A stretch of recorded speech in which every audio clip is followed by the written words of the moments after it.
Eller kvædningsrød.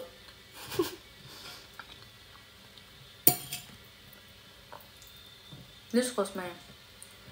Alle tror jeg kurder, men ja, vi siger også Jannem. Ja. Jeg kender jo... Vent I, hvad er forskellen på pashto og farsi? Wallah, jeg er helt forvirret. Hallo Jens. Oh my god, fald ned. Fald ned dig. Oh my god, prøv, hvad sker der for den her wall? Jeg skal spise med chopsticks, Maja. Jeg skal lære med chopsticks. Jeg kan ikke tage det her i munden, det her. Det er bare 2 forskellige sprog. Nå, mener du ikke dialekt? Eller er det seriøst forskellige sprog? Eller hvad?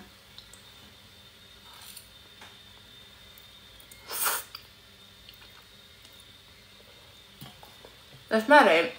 Det smager rigtig stærkt, og så har jeg puttet karry i, så det smager så karry. Der er himmel og jord forskel mellem de to. Seriøst? Nå, så det er sprog. Oh my god, my bad. Prøv at høre, jeg har ikke lært om sådan noget her. Men ja, altså, jeg tror bare, det var 2 forskellige dialekter. Like that as, I'm not even kidding. Like, jeg prøver ikke engang at lyde dum eller noget. Vitterligt. Okay, overdrev. Bedøvet, habibi. What? What are y'all saying? Umuligt, det er meget. Jeg er nødt til at gøre det her off-cam, fordi det er bare mærkeligt.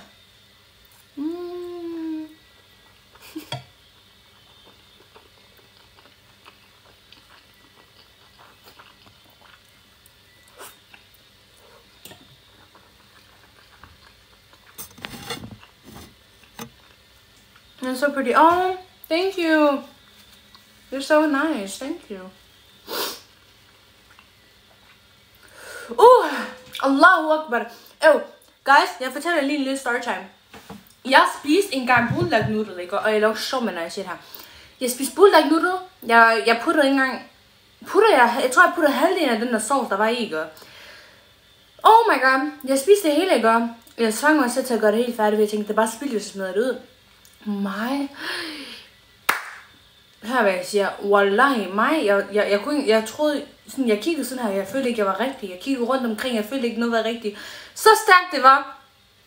Oh my god. Så er det. Skal du ikke i skole i morgen? Jo, det skal jeg. Jeg er børs. Er du børs? Bilal, are you børs?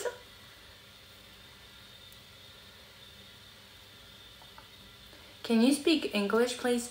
I would love to, but most of my viewers are actually Danish, like Danish people. Hvad tid? Ja, normal tid. What? Er du gal i løve? Look. Ja, hvad er det her? Hvordan skal jeg spise det her?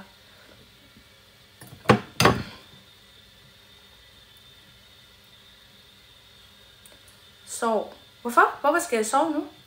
Ej, det er engelsk, mashallah. No, thank you. Ja, jeg er mega god til engelsk, faktisk. Mashallah, til mig selv. Hvorfor skal den komme helt her? Why you gotta go like up here? Do like this. My throat is so sore and I have school. Then don't go to school. Like, trust me. Think about yourself sometimes. Not only on the school, okay?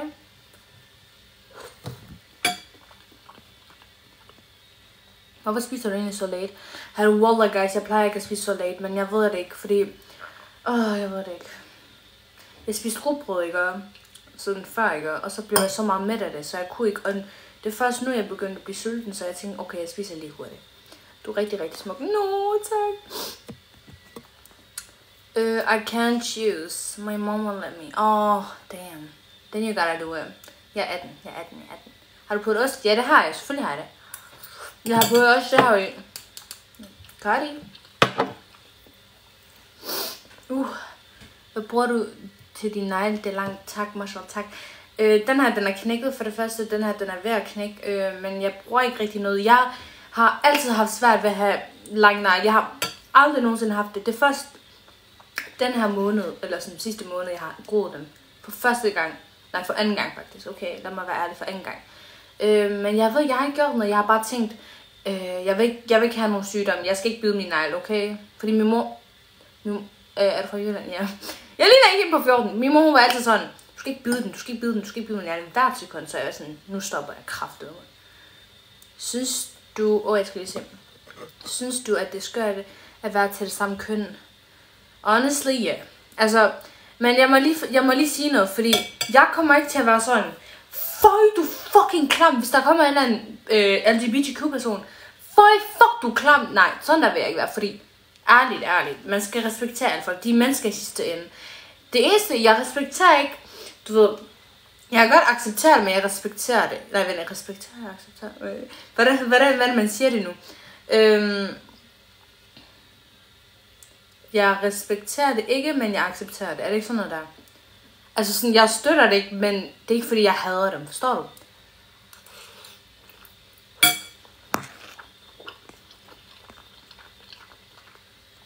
Den flækker det. Yo girl, den her flækket. Og så herovre. Ja. Jeg ved det ikke. Wallahi, jeg tager vitaminer, det er derfor. Hvorfor har du ikke noget at drikke ved siden af, hvis det er? Jeg elsker at udfordre mig selv Jens. Derfor. What type of noodles I'm eating? Please stop with the spam. Wallahi, it's annoying. I'm eating the cheese one, and I just put some curry in it too. Man kan ikke få børn jo. Hvad snakker du om? Hvad mener man kan ikke få børn? What are you talking about? What? Hvem snakker om børn lige pludselig? Nu klipper du ikke lige dit negle med det samme. Hvorfor? Hvilke klasse skal du i? Jeg går på HF. Sidste år. Sidste år, ja. Altså som LGBT, der masse. Ej, jeg bliver så forvirret, der kommer så mange kommentarer. Spis.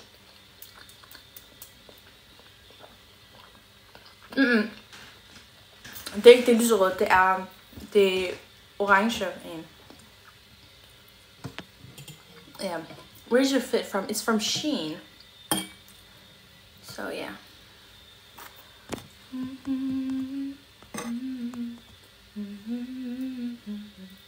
Oh, period. HF1 svært er bange for ikke bestå for så. Du kommer til at bestå. Prøv at høre. Det ene ting, du skal gøre, du skal ikke være fraværende. Du skal være studieaktiv. Du skal aflevere alle dine afleveringer, og så er du bare helt færdig. Så er du sådan. Du ved, jeg har dumpet med matematik faktisk første år. Jeg har dumpet både skriftligt og mundtligt. Men ellers alt andet, der har jeg så bestået første år. Så alhamdulillah for det. Matematik har aldrig været mit fag, men du kommer 100% igen, du ved, videre selvfølgelig. Det er ikke noget, der er ikke noget der.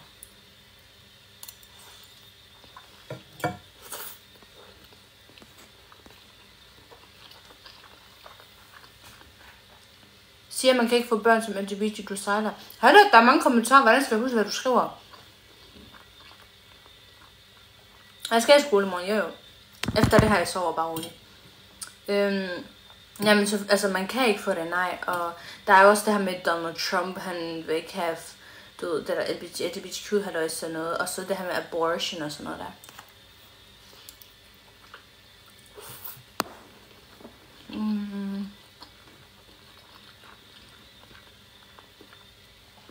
Ja, Wallah, Yusuf, du har ret.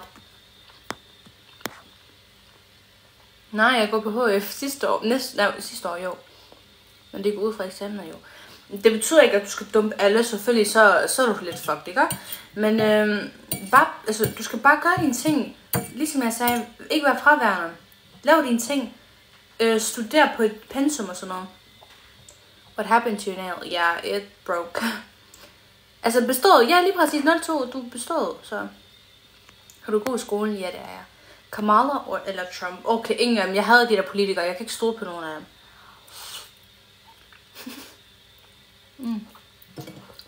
Har du gjort din af så meget? Bor på Jylland? Jylland.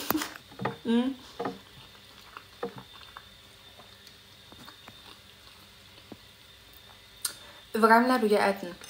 De der nudler hilser på dig senere. Hvad mener du? Hvad vil du efter HF? Jeg vil gerne være socialpædagog, og så vil jeg gerne arbejde ved siden af noget med skuespil og musik og sådan noget. Do you know any language? Yes, I know a couple few. I know how to speak Arabic, Kurdish, Danish, English, German. Yeah. And a little bit of Japanese. Oh, hell no. Güzel. No, don't say this. Hvilket år er du født? 05. Jeg er 05'er. Og jeg bliver snart 19 i oktober. Jeg har fødselsdag snart, guys. Du kan bare 8. Nej, det er fordi... Okay, det er fordi, jeg elsker meget det her med at lære sprog, sådan noget bare det. Jeg spurgte, tænkte du ikke det der, hvordan jeg ved Janam, det der, you know. Like, derfor. Chinese? Ja, jeg kan også Chinese. Jeg kan godt Chinese, guys. 我们去上中一起sammen sammen. Gå til lege og sav og ja. Pam jo. Okay, hvad sker der på det her? Er du kun nok... Nå, det var ikke mig. Det var så okay. For det her stjæler helt opmærksomheden. Mashallah. Du ligner en afghaner. Den har jeg fået at vide. Har den naturligt det der hår. Det er sådan wavy. Så. Sindssygt jogger jeg med i liven. Ja. Jogger خلاص. Hver gang jeg laver live, kom ind. You're eating Chinese and singing Chinese. Damn. Yeah, I do that. Hvor er du fra? Jeg er kort for søm. Guys, alhamdulillah. Jeg er færdig nu. Kan du synge igen? Okay. Hvad var dit snit, der du gik ud i 9? Der var på 6,5. Hvad er det gennemsnit? Jeg ved det ikke. Sahtan ala albak. Vil du op og diskutere med en, der mener, at han har været i nazist-forhold? Sorry. Undskyld. Wallah, alhamdulillah for det der. Sorry. What? Yogi sama? Yogi! Yogi sama! Ej, det er fedt, Yogi er inde, wallah. Så.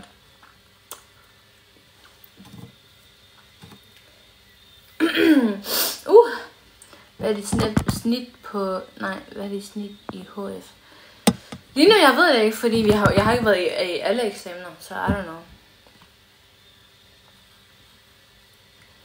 我们去上著名去山上，哭着来又笑做个呀。Nabo. Nabo, det er mig. Hvor kommer du fra? Jeg er kort fra Syrien. Yogi, nævn mig lige i din næste podcast, hvor også mig siger sådan den største jabber. Sig den største jabber i Danmark, det er mig. For det er før. What? 안녕하세요. 사랑해요. 보고 싶었어요. Ej, hvad laver jeg? Der er ikke noget, der hedder kurder på Syrien. Jo, jeg har lige sagt det, så er der noget, der hedder det. Fordi hvis der ikke var noget, der hedder det, så eksisterer det ikke. Ligesom at du kan ikke finde på din egen farve. Du kan ikke finde på farver. Du kan ikke lave en ny farve. Det eksisterer ikke. So how about you shut the fuck up? Det er fair nok, du siger, at vi ikke har et land. Det er fair nok. Men at sige, at det ikke eksisterer, det passer ikke. Bro, piss af hjert. Dine øjne om natten er som kineser, sorry. Så skal du se mig om morgenen. Det er sådan helt... No way, du er en anime-pige. Jo, jeg er en anime-pige. Jeg elsker anime. Især Attack on Titan. Wallahi, my favorite anime ever. Like, that is... Okay, guys, til dem, der ser Attack on Titan. Sig, hvem kan I lide? Hvilken karakter er jeres yndling? Men det er jo ikke fra Syrien, du er fra Korea. Jamen, prøv her. Jeg er født i Syrien. Det er det, jeg ved. Jeg er... Sorry. Korea fra Syrien, okay? Jeg var født i Halab. Hvor ligger det hen? Syrien, okay? Fair. Nej, det er ikke fair nu. Det er really disrespect. Ja, men altså...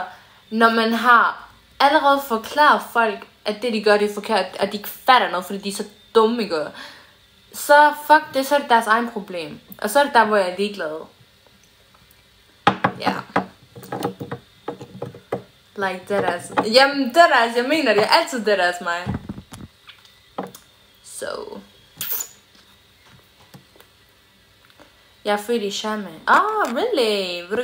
Vil du ikke kendes ved at være kurd? Jeg har sagt, jeg er kurd. Jeg har ikke sagt, jeg er fucking, jeg ved ikke hvad. Like, what are y'all yapping about? Like, deadass. What? Kurdistan findes ikke spurt. Spurt.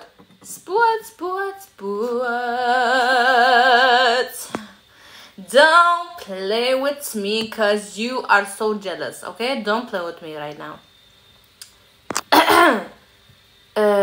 Jamen, det er ikke før folk siger til kurder, at det ikke har et det dårligt stil. Ja, det er fordi de er dumme, så det er ikke min skyld, at de er dumme. Du har amerikansk slang. Slang. Ja, det lød som en lille boomer der. Jeg lød lidt som en boomer. Kan du ringe til ham her? Jeg ringer ikke til nogen lige nu. Sorry. Snakker du så kurdisk eller arabisk? Begge to, men mest kurdisk. Min arabisk, den er lidt broke, for at være ærlig. Hvordan du bare bryder ud i sang. Ja, det gør jeg nogle gange. Jeg er så random. Hallo, folk tror, jeg gør. Folk tror, at jeg sådan... Der var en, der sagde sådan til mig, er du på coke? I never tried that shit in my life. Jeg har aldrig arvet en vape. Jeg har aldrig drukket alkohol. Like, why you say this? Det er bare min personlighed, okay? Så. Kender du godt Shami? Selvfølgelig kender jeg den. Okay, lad mig mig en slange. Nej. Stop. Intet kom op på masser af question. Jamen, spurgt. I don't give a fuck, så fuck af. Altså, ærligt. Fint, okay. Okay, fint. Altså, hvorfor skal du komme hen til mig og sige det, som om det er fucking mig, der you know, du glemte at udelukke jo. Ej, wallah, jeg har aldrig prøvet det der. Okay, så alt det, der har noget med nikotin, eller drugs at gøre, eller noget af det der. Okay, er du med, Yogi? Alt det, der har noget med det der at gøre, det har jeg aldrig gjort. Så jeg er ikke kurder, så jeg er charmosjø. Nej, du siger, du er kurder fra det her. Oh my god, y'all don't get it. Y'all really don't get it. I'm gonna go sleep, go live tomorrow. I cannot promise to go live tomorrow because I'm very busy with school and stuff like that. So yeah, I'm so sorry. But I will try. Just follow me and click the notification button. So next time I go live, you will come in. Hvorfor blusher du? Min kind er altid rød, okay? Det er ikke fordi jeg blusher. Smagte de nudler godt? Ja, de gjorde det. Tak fordi du spurgte. Så jeg kurder fra Shami. Ja, præcis.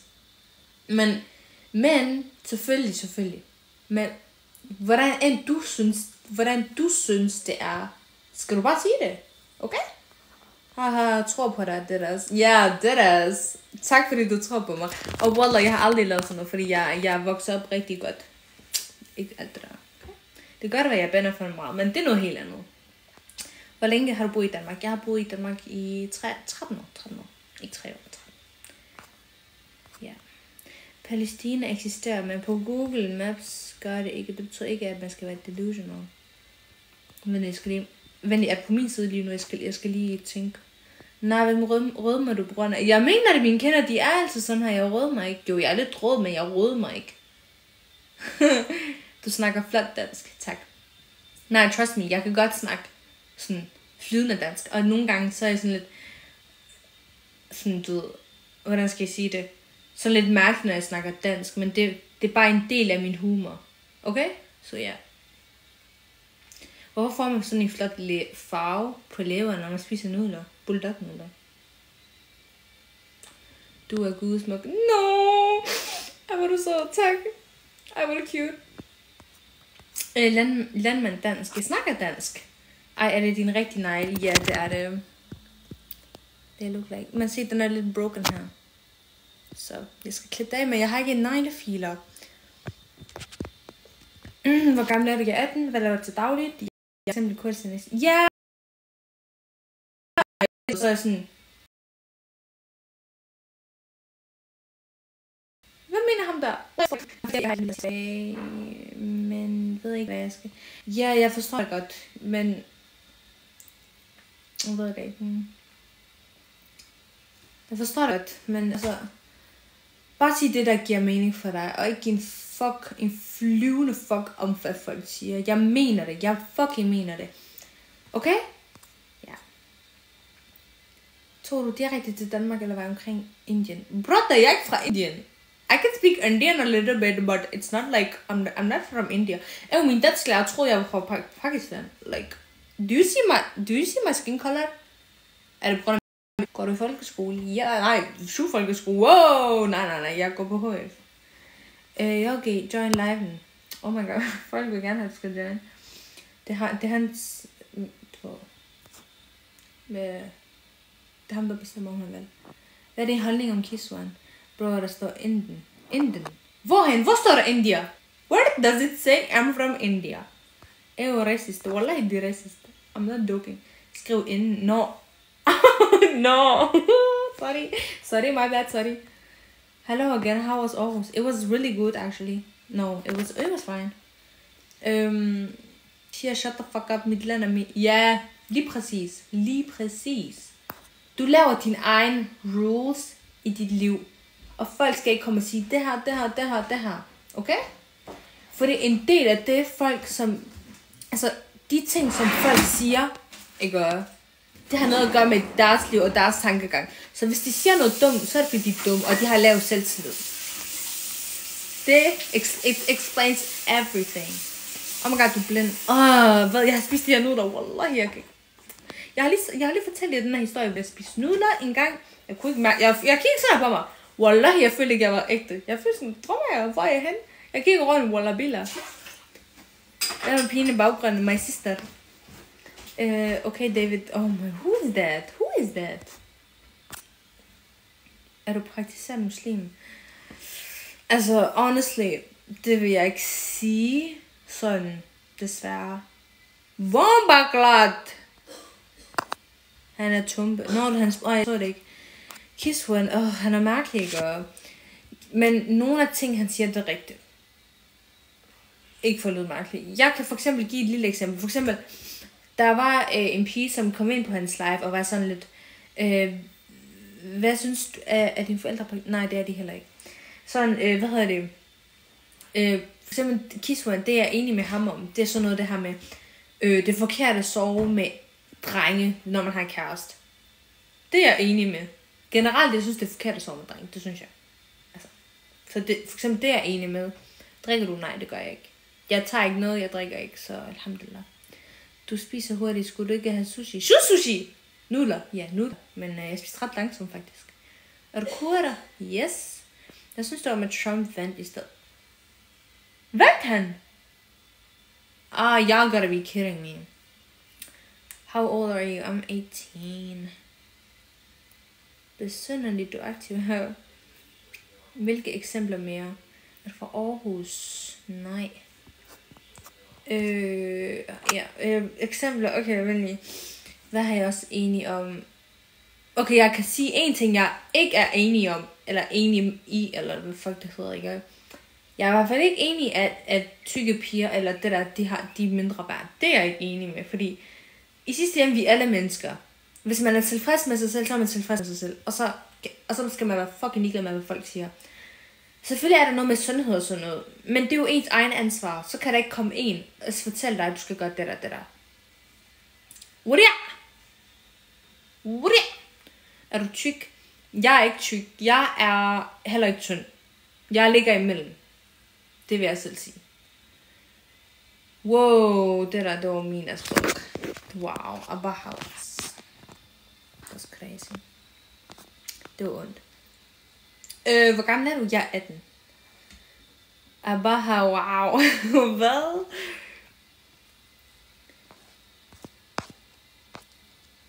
Er du fra Nørrebro? Jeg er fra Jylland.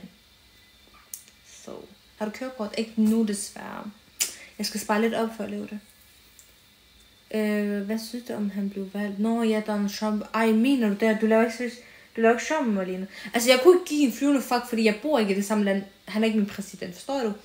Så, men det er bare lidt synd for dem, der bor der og sådan noget. Altså, hvis de ikke vil have ham. Men jeg kan ikke lide politikere eller en præsidenter eller sådan noget i den slags, for de lyver hele tiden. Jeg føler ikke, at nogen har gjort noget godt. Personally, I would say that. For Jylland, det er meget tørt. Det er da ikke min skyld, jeg bor i Jylland. Well, det er faktisk, det er kedeligt, okay, not gonna lie, but like, jeg kan ikke gøre noget. Jeg vil gerne bo i Dubai, but I need the money. Overpas. Trump, han elsker kurderne, han hjælper. Jeg så godt faktisk det, men der er også bare noget med sådan, han har sagt noget sådan, om, hvad var det, arab og sådan noget. Intet bedre end København. Jeg synes, København, den er overrated. Like, jeg ved det ikke. Okay, jeg har været der selvfølgelig et par gange. Jeg tror sådan 2-3 gange. Eller sådan noget. 3 gange, tror jeg. Jeg synes, det er overrated. Jeg synes, det ligner en hver by. Jeg synes, I don't know. Like, jeg tror bare, det er bare fordi, jeg er vant til at være her. Eller sådan noget. Jeg ved det virkelig ikke. Men jeg vil så gerne... Kurder i Irak også. Okay. Men du er ikke araber. Ja, men stadig jeg har... Hvordan skal jeg sige det? Jeg føler empati for folk. Jeg kan ikke lide det, forstår du? Hvorfor skal man snakke dårligt? Hvad hedder det? Præsidenter og politikere og sådan noget. Jeg kan ikke lide dem, jeg kan ikke fordrage nogen af dem. Fordi, jeg ved det ikke, jeg føler ikke, jeg er enig i alle de ting, de siger. Eller sådan. Der er nogle ting, hvor de siger det bare for at få votes og sådan nogle ting. Hvorfor skal man gøre det? Forstår I, hvad jeg mener? Jeg synes, det er virkelig ulækkert. Hvorfor kan du bare være direkte? Biden, jeg kan huske, oh my god, jeg kan huske mig og min far, vi sad her i den her køkken. Dengang, hvor det var mellem Trump og Biden, så var vi sådan, Biden skal vinde, Wallah, han er god, fordi han sagde gode ting den der gang. Han sagde rigtig gode ting. Og så nu, han har bare flækket hele Mellemøsten, Palæstina, jeg ved ikke hvad. Araber har været med til at ødelægge Kurdistan. Det betyder ikke, at jeg skal fucking hade dem. Jeg hader ikke folk ud fra deres etnicitet, eller hvad fuck de kommer fra. Jeg kan godt hade folk. Jeg hader faktisk ikke folk. Jeg kan dislike dem, fordi had det er så stort ord. Det er ligesom at sige, at jeg elsker dig. Det er så stort. Men jeg kan virkelig ikke lide dem bare som person. Hvordan de er som person. Det er det handler om. Ikke hvor de kommer fra eller noget som helst. Fordi jeg er 100% sikker på, at der er nogle israelere, ikke? Jeg kan godt lide jøder, men jeg kan ikke lide zionister. Og der er forskel på de to. Der er ikke nogen ledere på det, med det er som snakker. Det er rigtigt faktisk. De er alle sammen jabber derudad. Jeg har meget imod araber, der har noget imod mit land. Ja, lige præcis. Det er faktisk, jeg skulle faktisk sige noget angående om det. Jeg hader noget og nogen, der hader mig. Det er sådan, det foregår. Jeg starter ikke med at hade nogen. Det gør jeg ikke. Fordi jeg har ingen grund til at hade. Ellers vil jeg have lav selvtillid. Og det har jeg overhovedet ikke. Men til dem, der hater på mig, de har lavet selvtillid. Det viser sig 100%. Fordi, for eksempel, der er en gruppe på skolen, ikke? Og de snakker hele tiden om mig. Okay, fint nok. I don't give a fuck. Hvad gør jeg? Jeg ignorerer dem. Jeg lader som om de ikke eksisterer. Hvad skal jeg bruge dem til? Jeg ved, de har sikkert et dårligt liv, fordi de snakker om mig. Fordi jeg er så interessant. Jeg ved det ikke. Altså, alt muligt. De har lavet selvtillid. De kan ikke lide sig selv eller sådan noget sikkert. 100%. Det viser sig. Så til jer folk, dem der snakker dårligt om jer, eller om jeres forældre, eller om noget som helst, det fortæller altid noget om deres liv og deres karakter. Jeg mener det. De fleste af terroristerne i Mellemøsten lige nu og kurder dog, det har ikke noget med araber. Jeg har heller ikke sagt noget med terrorister. Altså, ja. Så, jeg kan også godt lide Israel, for det er jo ikke alle, der er med til ødelægge. Ja, det. Jeg er altid med civile. Altid. Så. Her går ikke hånd i hånd. Men hvad? Jeg mister lige hjerneceller, ved du hvad? Ja. Ligesom jeg sagde, man skal ikke kritisere folk sådan ud fra, hvor de kommer fra, eller man kan kritisere dem ved deres personlighed. Hvis de er sådan nogle fucking mennesker, der bare hater på alle, der har det dårligt med sig selv, fordi... Nej, der hater på alle, fordi de har det dårligt med sig selv, så skal man fucking tage sig sammen. Kan du godt lide Hamas? Altså, nu har jeg bare hørt så meget, oh my god. Men altså sådan, der er nogen, der siger, at de gør det, fordi de har dræbt deres egen folk. Der er nogen, der siger, at de har dræbt deres egen folk. Der er nogen, der siger, at de er gode, og at de ikke er terrorister. Der er nogen, der siger, at wallahi, det forvirrer mig. Jeg kan sige til jer lige nu, jeg skal ikke snakke om Hamas, jeg skal ikke snakke om Netanyahu, jeg skal ikke snakke om noget. Jeg snakker om, jeg støtter civile. Især palæstinenserne. De har gået igennem så fucking meget. Jeg siger bare, at det er grund til at kurder i Irak for kritik. No. Ja. Hvorfor snakker vi politik lige nu? Du kan ikke sige, at du har noget imod araber og tyrker, fordi fra et færd er der dårligt og god. Det er det, jeg siger. For eksempel, hvor mange år har tyrker og kurder været fjender? Hvor mange år? Så meget. Men jeg hader ikke tyrker. Jeg er ikke en kurder. Jeg hader ikke tyrker. Jeg hader ikke araber. Jeg hader ikke nogen af de der. Ja, der er sket historisk alt mulige ting. Men man kan ikke bare give skylden til alle. You feel me? Man kan ikke sige, at den er... Så har det med det. Ja, man kan ikke give skylden til alle. Det kan man ikke. Man skal dømme den ud fra personlighed, karakter, hvordan de er, deres mindset. Sådan noget der. Der har også været igennem meget de seneste 50 år. Ja, fair, jeg synes, det er fucking synd. Du sagde lige, er du død? Fucking kort, du forstår, ja. Okay, jeg forstår dig godt, Mr. Flip. Mr. Flip, can you do a flip? Do a flip. Okay, jeg synes også, det er fucking synd. Jeg synes, altså, jeg har ingen ord for det. Men jeg snakker ikke om det med historie. Jeg snakker om det er mit liv, det her. Jeg skal ikke skabe fjender. Forstår du? Jeg kan ikke lide nogle fjender. Jeg skal ikke have nogle fjender. Du hjælper nu, bro. Wallahi, fordi folk de snakker. Så jeg svarer bare. Du kan fjerne mig igen, hvis du ikke vil have. Fjern dig. Gå og få noget søvn dig. Ja, det er faktisk på tide. Jeg gør det, tror jeg. Ja, ikke? Yes! Giv mig mod. I don't want to give you mod. Altså, I don't know who you are, you know? Like. Khalas, snak om noget positivt. Tak, love you. Tak for det der positivitet. We love positive. Du skal bare have den. Det gør jeg ikke. See, now that's some bullshit, fordi det gør jeg ikke. Og hvem skaber jeg had for de præcis? Anyways, positiv snak. Nå, hvordan har I det, guys? Har I det rigtig godt? Hvad har I lavet i dag? Holder jeg spise lige om til dem, der lige kommer ind. Hvad går du på? HF? Hvem ringer dig op? Hej, hvad?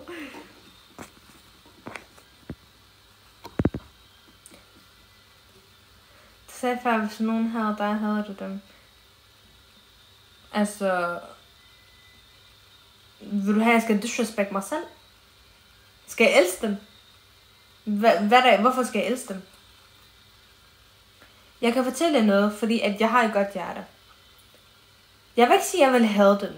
Men jeg lader som om de ikke eksisterer. De eksisterer ikke for mig så.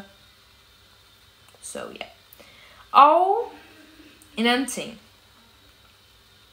Jeg ved ikke, hvad jeg skulle sige. Jeg gider ikke snakke om negative ting. Så ja. Okay. Fortæl om din positive tilgang til livet. Okay. Jeg elsker livet. Mashallah, alhamdulillah for livet. Jeg mener det. Selvom jeg går igennem noget fucking hårdt, men jeg sværger. I love life, alhamdulillah for alt. Jeg elsker livet. Jeg altid har den her tankegang, mening i forhold til livet. I love livet, du ved. Er det du mener, Yogi? Jeg har det top godt. Det er godt, Rudi. Kærlighed vinder og hader. Hvis nogen hader dig, smil til dem. Ej, du er faktisk meget cute, dig. Free Palestine, du er cute. Men du sagde, du ville have tilbage, du skal... Ja. Okay, du har ret, men du ved, hvad jeg mener. Du ved... Okay, had... Nej, fordi... Jeg har aldrig i mit liv brugt had. Men det her med, at jeg ignorerer dem. Det er meget powerful. Jeg skaber aldrig drama, så vil jeg selv have konflikter, forstår du? Slay, stay halal. Yes, hvad går du på? Jeg går på HF. Så ja.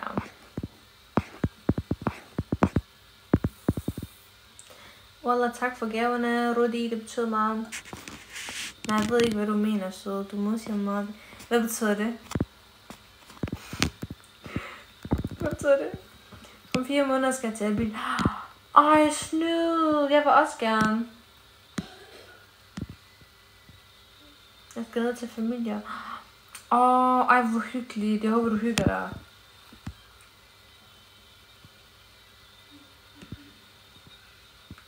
Yeah, I hope you have fun. Skal vi nok med dig imod type shit. Jeg kan sende masser af snaps dernede fra. Jeg har ikke random folk på Snap, og især ikke drenge, so I'm not gonna do that. Men det er bare hyggeligt jo. Er du syg? Jeg kunne være der for Syrien. Jeg kan... Nå, det har jeg lyst. Ja, det er virkelig flot derovre. Wow, love this. Don't stop, make it pop. DJ gonna speak us up tonight. Jeg skal så meget se deres små kyllinger der. Cute. Ja, det vildt der var... Hvorfor ødelagde du lige viben? Damn! Men jeg ved ikke, hvordan... Jeg ved ikke, om det er ægte eller noget. Man kan bare se folk, der syr eller kort. Ja, det kan man godt.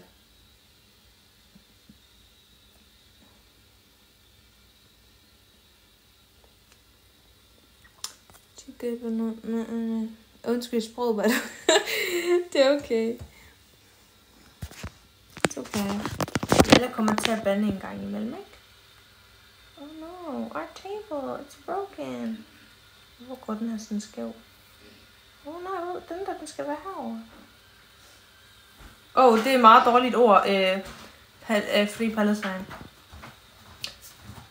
Efter den måned er der 3 måneder. Ja, det er der. Det er der lige præcis. Undskyld, det er bare alle arabiske. What?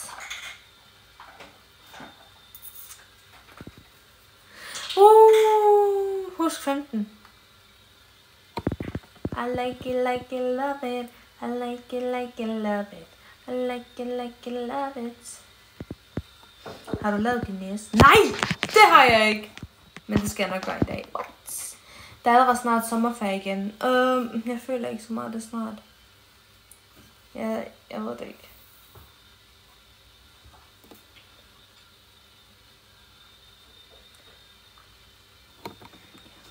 Jamen, hvornår skal vi sove? Nu? Guys, vi sover snart.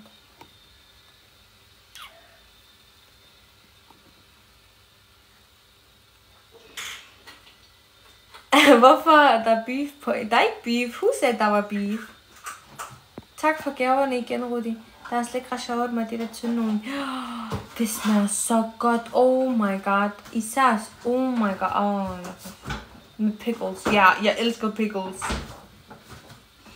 Så meget. Det smager så godt. Guys, jeg bliver nødt til at sove. Læg sove dig. Nå, skal der med de? Jeg skal nok sove, altså.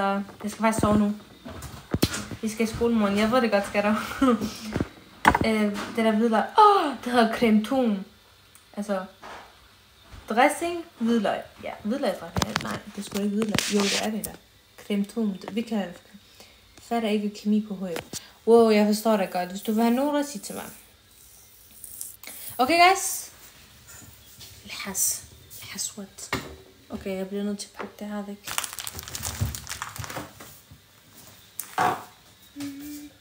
Ja, kom giv mig. Okay, skriv på Insta eller sådan noget, hvis du vil have noter. Men jeg kan ikke give dem nu, men bare skriv, så jeg gør det.